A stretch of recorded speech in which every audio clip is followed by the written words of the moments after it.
everybody. I am here, finally ready to read the last part of the Trumpet of the Swan to you by E.B. White. Now, guys, I am not going to show you vocabulary words today, and I'm going to finish this book. It has two chapters, chapters 20 and 21, and I'm so excited to finish it. When you remember, the last time we read together, they were leaving the Philadelphia Zoo and they were all headed home. They were headed back to Montana. Sam took a plane, and Louis and Serena took a scenic route, which means that they took their time and they visited lots of places. Now, I want to prepare you for chapter 20. Chapter 20 is called Billings. And if you remember, Billings, Montana is where the music store was, where the old cob got Louis his trumpet. And if you remember, the old cob caused quite a ruckus. Well, I'm going to prepare you for chapter 20. When we're in class in school, we do not talk about guns because guns are violent and we don't talk about them at school. It's very important that we never talk about them at school because we never want anyone to think that we are threatening them. And so we have to be really careful with our language and the way we talk about things like that. In this chapter, you're going to hear someone use a gun, and they're not using it in a threatening way against a person. They're using it against a bird. And that is, remember, this book was written before I was born, and some people still enjoy hunting with guns, and that is perfectly legal and acceptable and fine to do. It's just not something that we talk about when we're at school or draw pictures of and stuff like that. So I wanted you to be really clear that I had gone through the chapter and I thought about making some changes, but I'm just going to read the book the way E.B. White has written it, okay? And I wanted you to understand that there is a place for talk like this and there's a place for not. And so if this is a time when parents want to stop and pause and have a chat, that's up to you. But this is just going to have to do with using a gun to hunt a bird. Okay? All right, here we go. Chapter 20, Billing.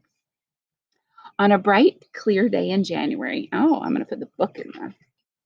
Put the book in the thing. There we go. On a bright, clear day in January, Louis and Serena came home to the Red Rock Lakes. From among the thousands of waterfowl, they quickly found the members of their own families, their fathers and mothers and sisters and brothers. It was a noisy homecoming. Everybody wanted to say hello at once. Caho, caho, caho! The wanderers were home at last. Louis's father, the old cob, made a graceful speech, rather long but sincere. Louis raised his trumpet and played, "There's no place like home, home sweet home." There was a great deal of gossiping among the waterfowl about Louis having persuaded Serena to be his wife. Everybody congratulated the happy couple, and all the brothers and sisters of Louis and Serena gathered around and looked at Louis's possessions. They were much impressed by his worldly goods. They liked his life-saving medal. They loved the sound of his trumpet. And they were eager to see the money in the money bag. But Louis did not open the bag. Instead, he took his father and mother to one side. They all three stepped out on shore, where Louis slipped the money bag off his neck and with a bow handed it to the old cob. $4,420.78. Then Louis took his slate and wrote a note to the owner of the music store in Billings, so his father would have something to show him when he got there. The note said, "To the storekeeper of Billings, enclosed, please find $4,420.78. It will pay for the trumpet and the damage to your store. Sorry about the inconvenience this has caused you." The old cob was not able to count money, and he was not able to read, but he took the money bag and the slate and hung them around his neck. He felt sure he could now pay his debt for the stolen trumpet. "I shall go," he said to his wife. "I shall redeem my honor. I shall return to Billings, the scene of my crime, a great city teeming with life." "We've heard this before," remarked his wife. "You take the money and note and beat it for Billings as fast as you can go. And when you get there, for heaven's sake, be careful. The owner of that music store has a gun. He will remember that the last time he saw a swan coming at him, he got robbed. So watch yourself. You're on a dangerous mission." "Danger," said the old cob.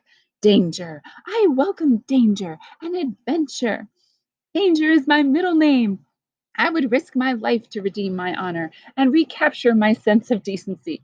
I shall pay my good debt and blot out the foul marks that sully my good name." Sorry, I think I had a little gnat crawling on me. It's all good. I'm enjoying the good weather. It's been raining for days, so I'm loving being outside. I shall rid myself forever of the shame that comes from thievery and wrongdoing. I shall. If you don't stop talking, said his wife, you won't get to Billings before the store closes. You are right as usual, replied the cob. He adjusted the money bag and the slate for flight, and then he took off into the air and headed toward the northeast, flying fast and high. His wife and son watched him until he faded from view. What a swan, said his wife. You have a good father, Louis. I hope nothing happens to him. To tell you the truth, I'm worried. The old cob flew fast and far. When he spied the churches and factories and shops and homes of Billings, he circled once and then began his downward glide straight for the music store. My hour has come, he said to himself. My moment of truth is at hand. I shall soon be out of debt, out from under the cloud of shame and dishonor that has cast a shadow over my life for lo these many months. The cob had been seen already by people down below. One of the salesmen in the music store was standing by the front window looking out. When he saw the big white bird approaching, he yelled to the storekeeper, Large bird approaching! Get your gun! The storekeeper grabbed his shotgun and raced to the sidewalk. As the cob was low in the sky, gliding straight for the store, the storekeeper raised his gun and he fired both barrels in quick succession. The old cob felt a twinge of pain in his left shoulder. Thoughts of death filled his mind. Looking back, he saw a bright red drop of blood staining his feathers, but he kept going straight for the storekeeper.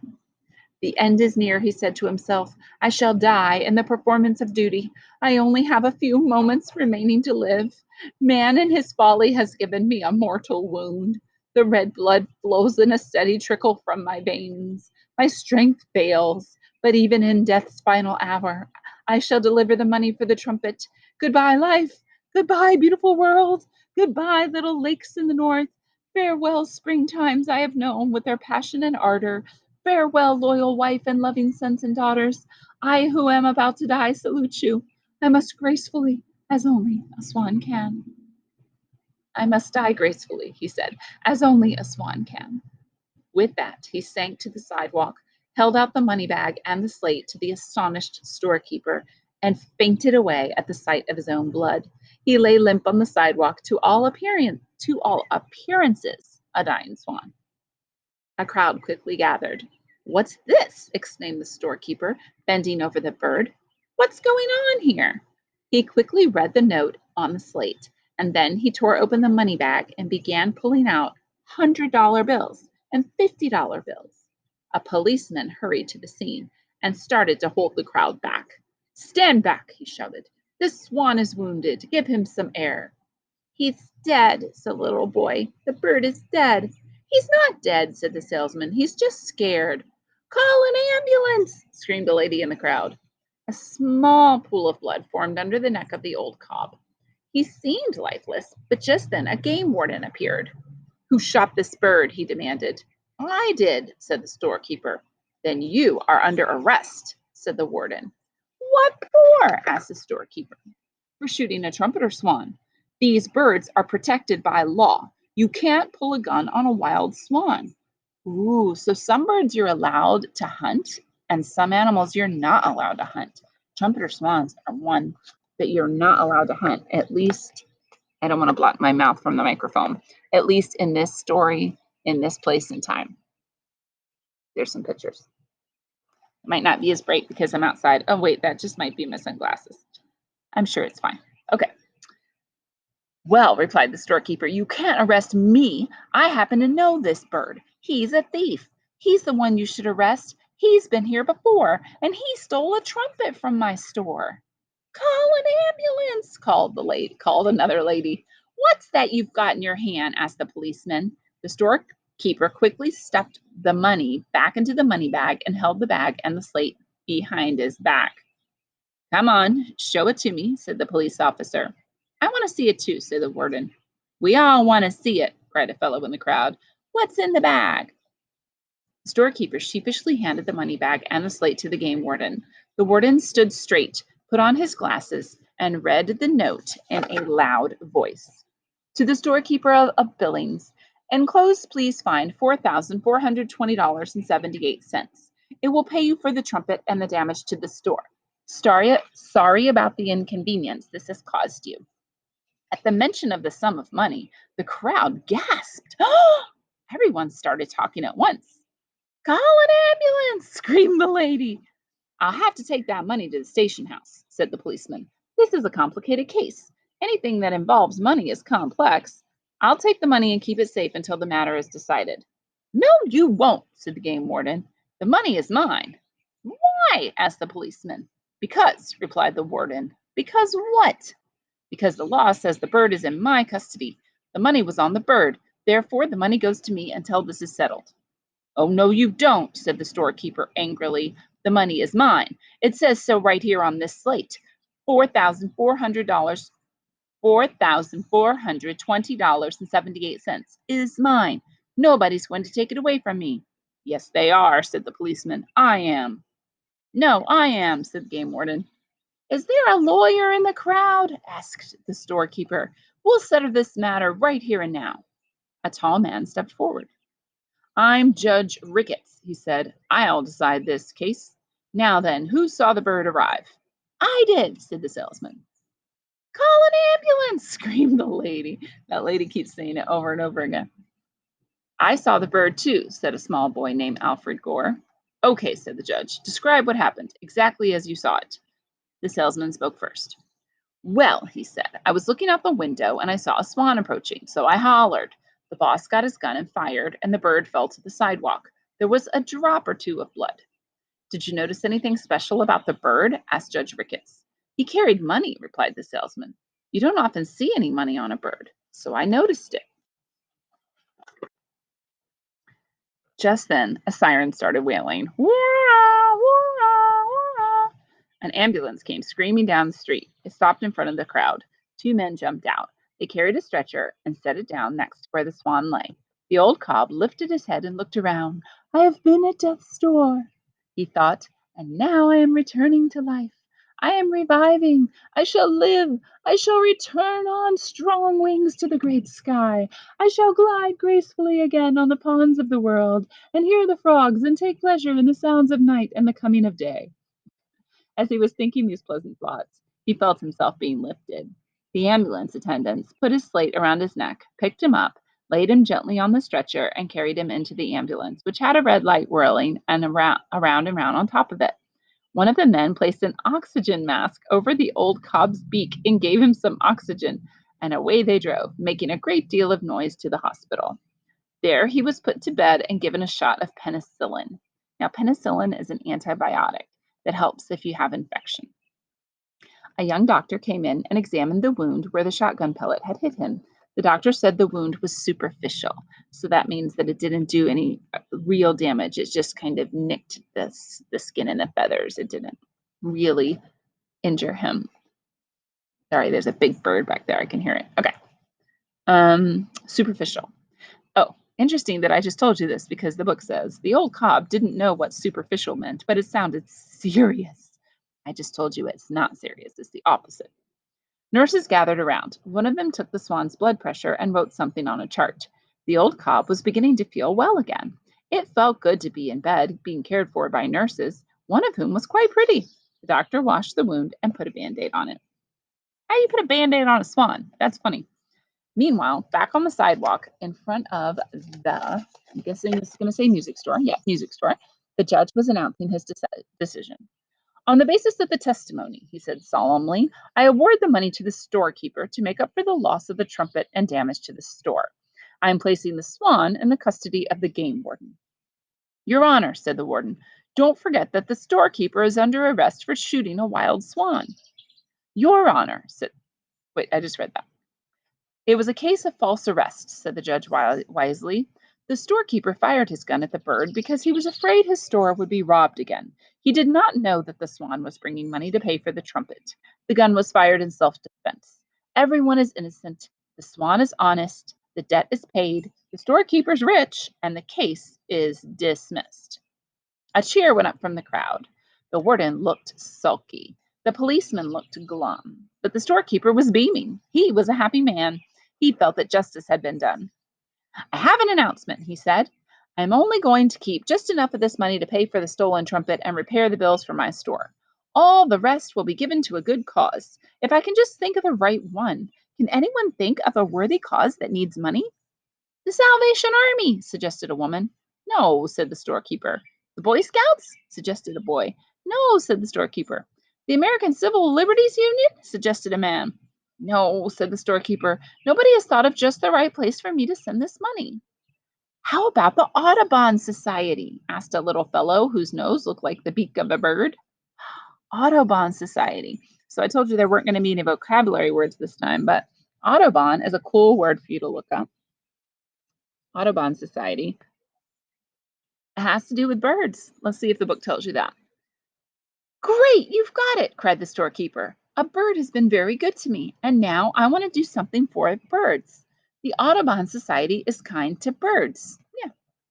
I want to use this money. I want this money to be used to help birds. Some birds are in real trouble and they face extinction. What's extinction? Does it mean they stink? Certainly not, said the storekeeper. Extinction is what happens when you're extinct and when you don't exist anymore because there are no others like you, like the passenger pigeon and the eastern heath hen and the dodo and the dinosaur. The trumpeter swan was almost extinct, said the game warden. People kept shooting them like this crazy storekeeper, but now they're making a comeback. The storekeeper glared at the warden. I'll say they're making a comeback, he said. The swan was just here. The swan that was just here came back to Billings with $4,420.78 and gave it all to me. I call that making a very good comeback. I can't imagine where he got all that money. It's a mighty funny thing. The storekeeper went back into his music store. The policeman went back to the station house. The judge went back to the courthouse. The game warden walked off down the street toward the hospital, and Alfred Gore, who was still thirsty, continued his journey to the candy store. All the rest of the people wandered away. Alfred Gore was a little boy in the story. I left out a couple of paragraphs of what he said because they weren't important. Okay, let's keep going. At the hospital, the old cob lay peacefully in bed thinking beautiful thoughts. He felt thankful to be alive and relieved to be out of debt. It was getting dark. Many of the patients in the hospital were already asleep. A nurse came into the cob's room to open his window. When she came back a few minutes later to take the cob's temperature and give him a back rub, the bed was empty. The room was deserted. The cob had jumped out the window, spread his broad wings, and headed for home through the cold night sky. He flew all night, crossed the mountains, and arrived home soon after daylight, where his wife was waiting for him. How did it go? She asked. Very well, he said. An extraordinary adventure. I was shot at, just as you predicted. The storekeeper pointed a gun at me and fired. I felt agonizing pain in my left shoulder, which I've always considered to be the more beautiful of my two shoulders. Blood gushed from my wound in torrents.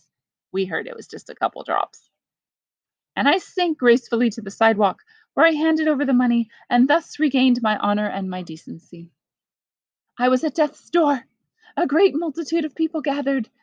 I became faint and passed out with the dignity in front of all. The police arrived, dozens of them. One.